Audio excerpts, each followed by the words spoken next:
Hi, my name is Peter Velos, and today in this video we'll be talking about propagating seeds and cuttings and tubers such as ginger and turmeric.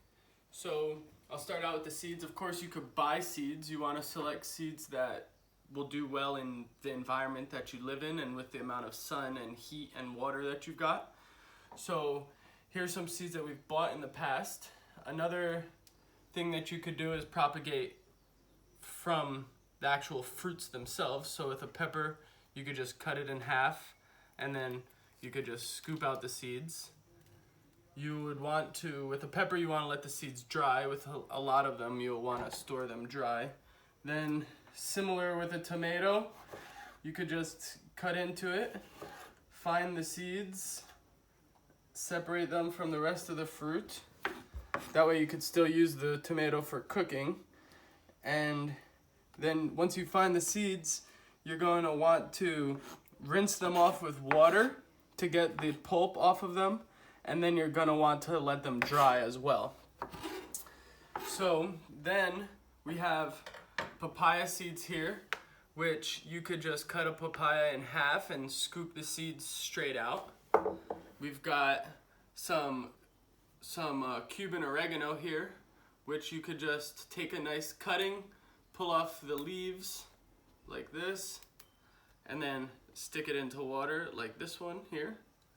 Eventually it'll catch roots, and once it has roots you could put it into the ground.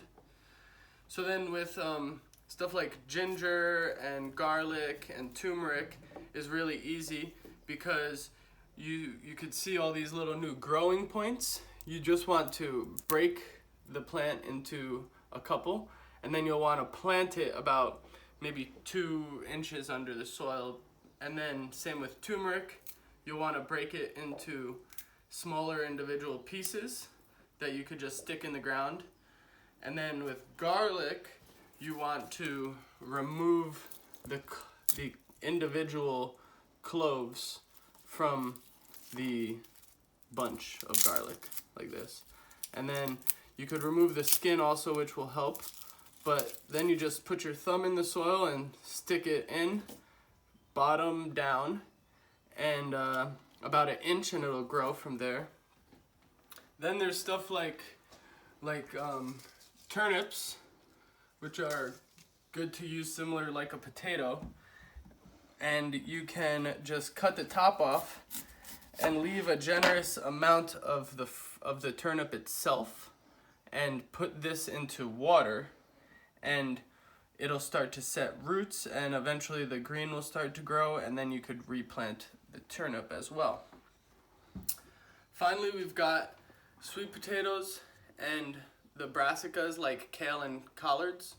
So with sweet potatoes, you could take a cutting from the plant and just stick it into the soil. As you can see, there's some roots here that it'll start growing from, and it will start to grow sweet potatoes from there.